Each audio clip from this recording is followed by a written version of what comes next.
Pharaoh ordered every Hebrew baby boy drowned in the Nile. One mother refused to let that happen.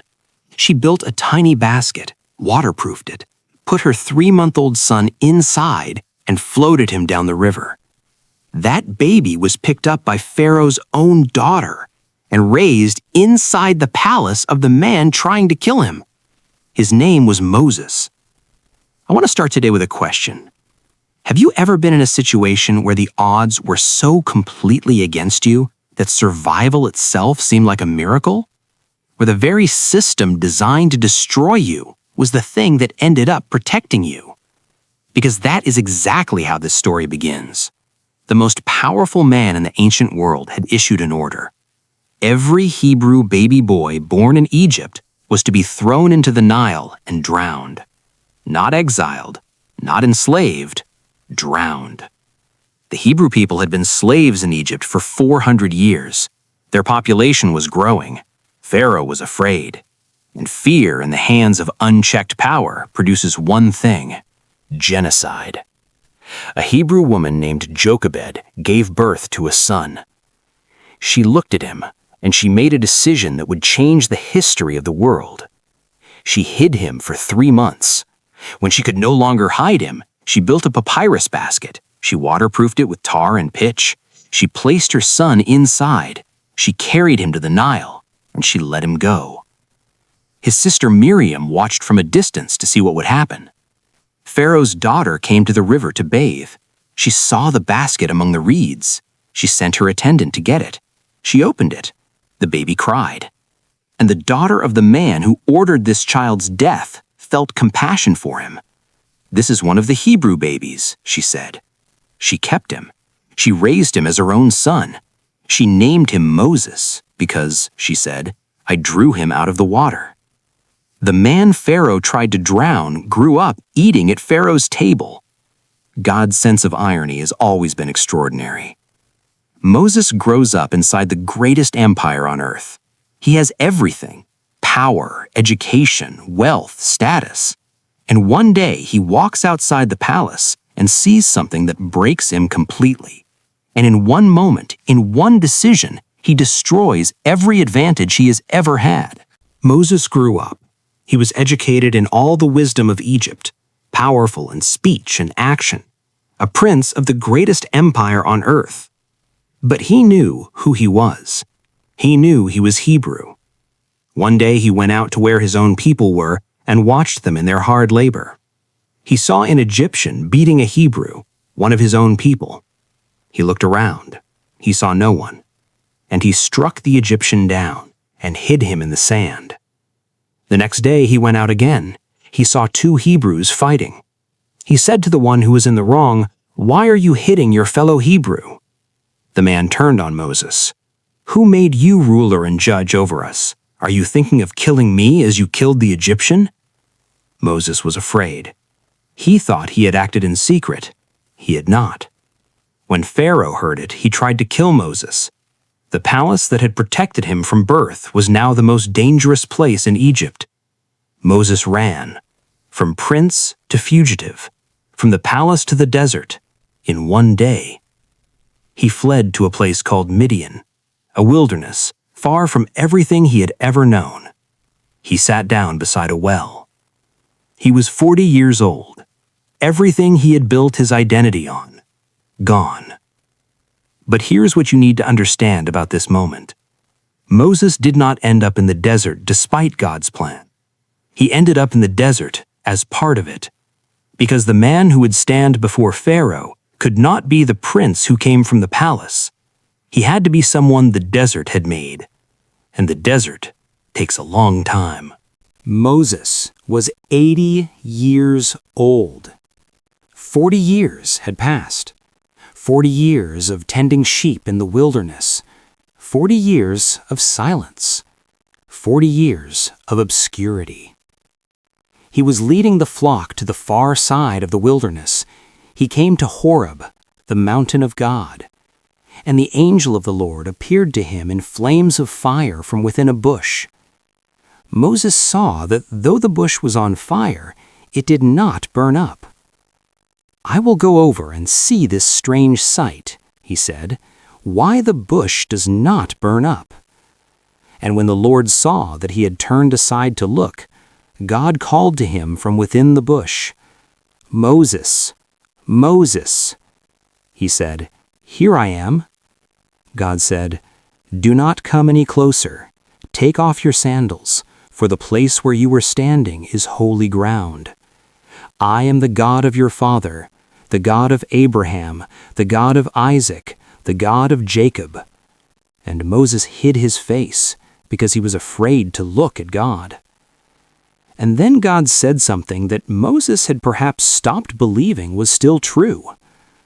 "I have indeed seen the misery of my people in Egypt. I have heard them crying out because of their slave drivers, and I am concerned about their suffering. So I have come down to rescue them. So now go. I am sending you to Pharaoh to bring my people the Israelites out of Egypt." 80 years old, 40 years in the desert, a fugitive from Egyptian justice, and God says, "Go."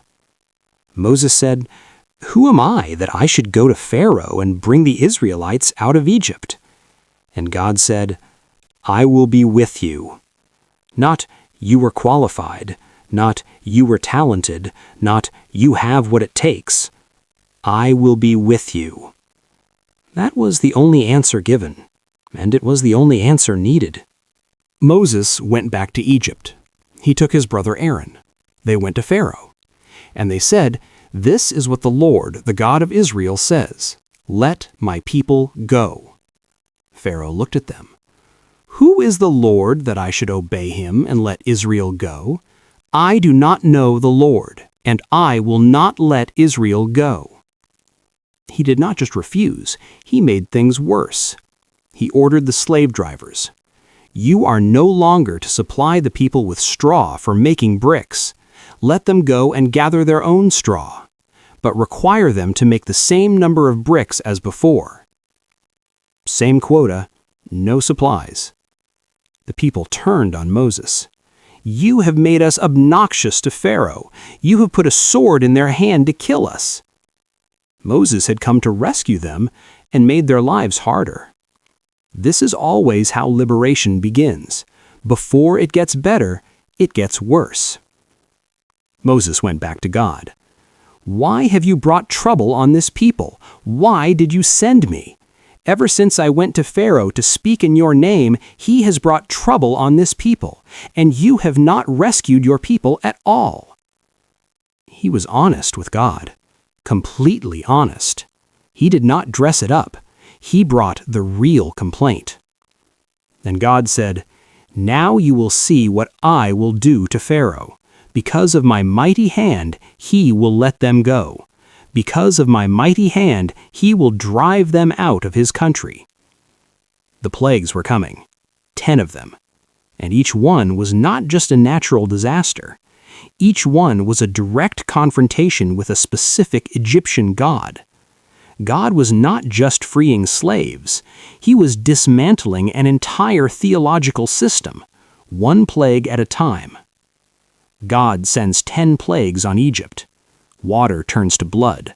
Frogs, lice, flies, disease on the livestock, boils, hail, locusts, darkness. And then, the final plague, the one that broke Pharaoh, the one that still echoes 3,500 years later every time a Passover table is set. The first plague. Moses stretched his staff over the Nile. Every drop of water in Egypt turned to blood. The fish died. The river stank. The Egyptians could not drink. The Nile was the source of Egypt's life. It was also the home of Hapi, their god of the Nile.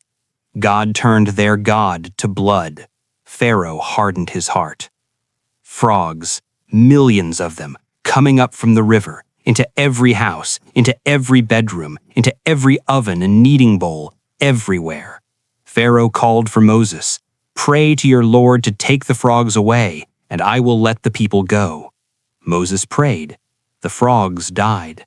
Pharaoh saw relief had come and hardened his heart. Again.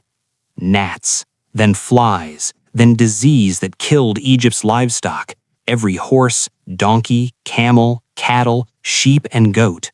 Not one Israelite animal died, not one. Pharaoh sent people to check. They confirmed it. He hardened his heart. Boils, festering sores breaking out on every person and animal in Egypt. Even the Egyptian magicians could not stand before Moses because of the boils. Hail, the most destructive storm Egypt had ever seen. Fire ran along the ground. Every person and animal left in the fields died. Every tree was destroyed. Locusts, so thick they covered the ground until the ground was black. They devoured everything the hail had left behind. And then, darkness. 3 days, total darkness across all of Egypt, so thick it could be felt.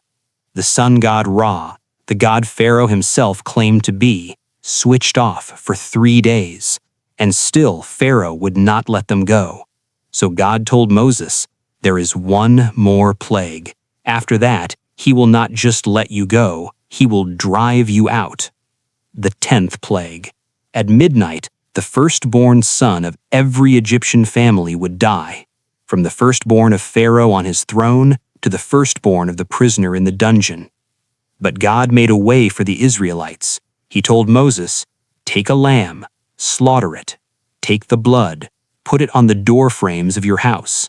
When I see the blood, I will pass over you. The destroyer will not touch your household." The Passover. That night, Israel ate standing up, sandals on their feet, staff in hand, ready to move, because freedom was coming, and when it came, it would come fast. At midnight, God struck down every firstborn in Egypt. Pharaoh rose in the night, a loud wailing spread across Egypt. There was not a house without someone dead. He summoned Moses and Aaron. "Up," he said, "leave my people, you and the Israelites. Go, worship your Lord, take your flocks and herds, and go. And also bless me." After 10 plagues, after everything, Pharaoh, the man who said, "I do not know the Lord," asked Moses for a blessing. 2 million people walked out of Egypt that night. 2 million people trapped between the Red Sea and the most powerful army in the ancient world. The army is closing in. The people are screaming at Moses. And Moses says, "Do not be afraid. Stand firm. The Lord will fight for you. You only need to be still." Pharaoh let them go. Then he changed his mind. He took 600 of his best chariots, plus all the other chariots of Egypt, officers on all of them. He pursued the Israelites as they marched out boldly. The Israelites looked up. The Egyptians were marching after them. They were terrified. They cried out to Moses, "Was it because there were no graves in Egypt that you brought us to the desert to die? It would have been better for us to serve the Egyptians than to die in the desert." They had been slaves for 400 years. They had watched 10 plagues destroy Egypt. They had walked out of the most powerful empire on earth. And at the first sign of danger, they wanted to go back. Moses said, "Do not be afraid. Stand firm, and you will see the deliverance the Lord will bring you today. The Egyptians you see today, you will never see again. The Lord will fight for you. You only need to be still." Then Moses stretched his hand over the sea, and the Lord drove the sea back with a strong east wind all that night, and he turned the sea into dry land. The waters were divided. The Israelites went through the sea on dry ground, a wall of water on their right, a wall of water on their left. The Egyptian army followed them, all of Pharaoh's horses, all his chariots, all his horsemen, into the middle of the sea. And God looked down on the Egyptian army and threw it into confusion. He jammed their chariot wheels. The Egyptians said, "Let us flee from the Israelites. The Lord is fighting for them against Egypt." Then Moses stretched his hand over the sea again, and at daybreak the sea returned to its place. The water flowed back and covered the chariots and the horsemen The entire army of Pharaoh, not one of them survived. Israel saw the Egyptians lying dead on the shore, and they feared the Lord, and put their trust in him and in his servant Moses. 400 years of slavery ended overnight on the far shore of a sea that God held open long enough for them to cross. 3 days after crossing the Red Sea, the people found water, but it was bitter, undrinkable, and they grumbled against Moses. "What are we to drink?" God showed Moses a piece of wood.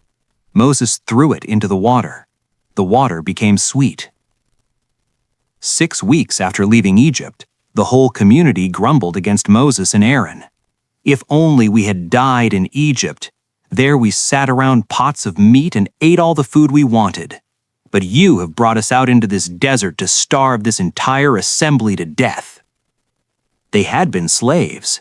They were romanticizing their slavery. God heard them. He did not abandon them. He rained bread from heaven every morning, 6 days a week, for 40 years. It appeared on the ground with the dew, white like coriander seed, tasting like wafers made with honey. They called it manna. They complained about the manna. They said, "We remember the fish we ate in Egypt at no cost, also the cucumbers, melons, leeks, onions, and garlic. But now we have lost our appetite. We never see anything but this manna." God was feeding them every morning with bread from heaven, and they were complaining about the menu. God sent quail. They had meat. They complained again. There was no water. God told Moses to speak to a rock. Instead, Moses struck the rock. Water came out. But God told Moses, "Because you did not trust me enough to honor me as holy in the sight of the Israelites, you will not bring this community into the land I give them." Moses, who had given everything, who had carried these people on his shoulders for 40 years, would not enter the promised land. Not because God stopped loving him, but because even the greatest leaders are subject to the same standards as everyone else. There are no exceptions, not even for Moses. The wilderness shapes them. The law is given at Sinai. And then, the moment that should have been the end of the journey, they send 12 spies into the promised land. 10 come back terrified. 2 come back ready. And the majority wins. What happens next costs an entire generation their destiny. They stood at the border of Canaan, the land God had promised them. Moses sent 12 spies, one from each tribe, to explore the land. They came back after 40 days. They showed the community the fruit, a cluster of grapes so large it took 2 men to carry it on a pole, pomegranates, figs, a land flowing with milk and honey. The land was everything God said it was. And then the 10 said, "But the people who live there are powerful. The cities are large and fortified. We saw the descendants of Anak there. The Amalekites live in the Negev. The Hittites, Jebusites, and Amorites live in the hill country. The Canaanites live near the sea." And then the devastating line. "We seemed like grasshoppers in our own eyes, and we looked the same to them." Grasshoppers. They had watched God turn the Nile to blood. They had watched 10 plagues destroy Egypt. They had walked through a parted sea.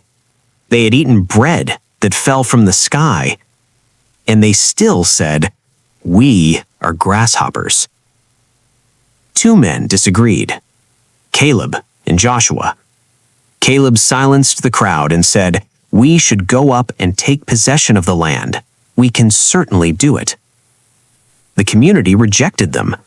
They talked about stoning Caleb and Joshua. God spoke to Moses, "How long will these people treat me with contempt? How long will they refuse to believe in me? Not one of the people who saw my glory and the signs I performed in Egypt and in the wilderness, but who disobeyed me and tested me 10 times, not one of them will ever see the land I promised on oath to their ancestors." No one who has treated me with contempt will ever see it. 40 years. 1 year for each day the spies were in the land, until that entire generation had died in the wilderness. Then Joshua would lead their children in. The children of the grasshoppers would do what their parents were too afraid to do. Identity determines destiny. If you see yourself as a grasshopper, you will live like one, even if God is on your side. 40 years. An entire generation walks in circles in the wilderness until they die. And now Moses is 120 years old. He climbs a mountain, he looks out over the promised land he will never enter, and he speaks his final words to the people he has carried for his entire adult life. Moses was 120 years old. His eyes were not weak. His strength had not faded. He gave his final address to Israel. The entire book of Deuteronomy is Moses speaking to the people before he dies. He said, "Be strong and courageous. Do not be afraid or terrified because of them, for the Lord your God goes with you. He will never leave you nor forsake you."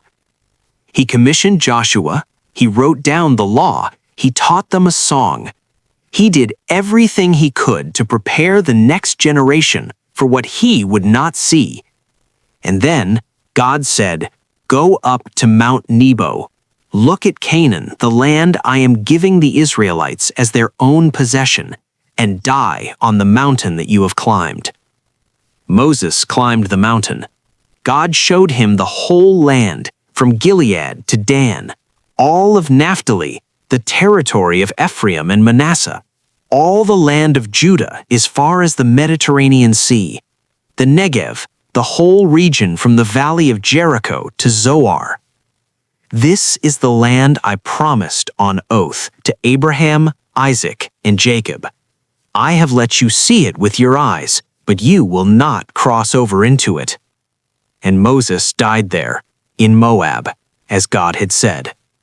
God buried him in a valley in Moab. And to this day, no one knows where his grave is. Israel mourned for Moses 30 days. The Bible says this about him: "Since then, no prophet has risen in Israel like Moses, whom the Lord knew face to face." Face to face. That was the whole story. Not the plagues, not the sea, not the law. The relationship.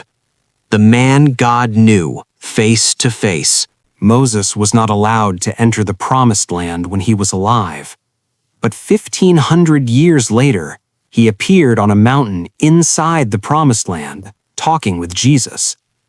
God always keeps his promises.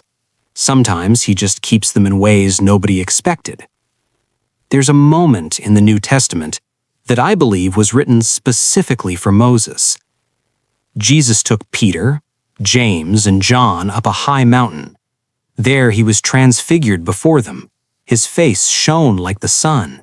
His clothes became as white as the light. And then Moses and Elijah appeared, and they were talking with Jesus. Moses, standing on a mountain inside the Promised Land. God had said, "You will not cross over," and Moses did not cross over in the way Moses expected. But God is not limited by the method we imagine when he makes a promise. The man who stood on Mount Nebo and looked at a land he could not enter stood inside that land, face to face with the one the whole story was pointing to. Every promise God makes, he keeps. Sometimes in a different time, sometimes in a different way. Sometimes in a way that only God could have imagined. But he keeps them. Always. Moses said he couldn't speak. God said, "Go anyway." Moses was 80 years old when his calling started. He spent 40 years as a fugitive before God showed up. And his greatest work happened in the last third of his life. Whatever you think disqualifies you, Moses had it worse. I want to speak to you directly. Moses told God 5 times that he was the wrong person. Who am I? What if they don't believe me? I am not eloquent. I am slow of speech and tongue. Please send someone else. 5 times. And God answered every single one. Not with, you are perfect for this. Not with, you have everything you need. With, I will be with you. The answer to every excuse Moses had was not a qualification. It was a presence. And I want you to hear that, because whatever you have told yourself about why you are not the right person for the thing in front of you, the answer is not that your excuse is wrong. The answer is, I will be with you. Moses was 80 years old when his calling started. If you think your best years are behind you, Moses had not even started yet at the age most people are retiring. Moses spent 40 years as a fugitive before God spoke from a burning bush. If you think God has forgotten you in your wilderness season, those 40 years were not wasted. They were preparation. The man who stood before Pharaoh could not have been the prince from the palace. He had to be the man the desert had made. Your wilderness is not punishment. It is preparation. And the burning bush? It was an ordinary bush, in an ordinary desert, on an ordinary day. Moses almost walked past it. The Bible says, when the Lord saw that he had turned aside to look, God called to him. God was waiting to see if Moses would turn aside. Your burning bush might be waiting for you to turn aside and look. What are you walking past because you are too busy or too discouraged or too convinced that your best days are done? The Bible says Moses is the only person in history that God knew face to face. Not because Moses was the most talented or the most eloquent or the most prepared, but because Moses, despite every failure, every excuse, every wilderness season, kept showing up to the conversation. The greatest summary ever written about a human life is 12 words long. Since then, no prophet has risen in Israel like Moses, whom God knew face to face. Face to face. Not the miracles, not the plagues, not the parted sea, not the 10 Commandments. The relationship. And I want to ask you something before we close today. Moses' life was not a straight line. It was the exact opposite. Born under a death sentence, raised in the wrong family, killed a man, ran for his life, spent 40 years in obscurity, argued with God 5 times, carried a complaining nation for 40 years, made one significant mistake that cost him the promised land, and still, God knew him, face to face. That tells me something very important about what God is actually looking for. Not a perfect record, not a perfect past, not a performance that never failed. A face turned toward His. That is the whole thing. That has always been the whole thing. Turn your face toward God, keep it turned, even when the wilderness is long, even when the bush hasn't burned yet, even when Pharaoh has said no 9 times in a row. Keep your face turned, and the Lord will know you, face to face. Share this with someone who is in their wilderness season right now, who needs to know that the desert is not the destination. Subscribe, because next, we are telling the story of Samson, the man with supernatural strength and a secret that destroyed everything. A love story, a tragedy, and a final act of redemption that nobody saw coming. That one is coming soon. I will see you there.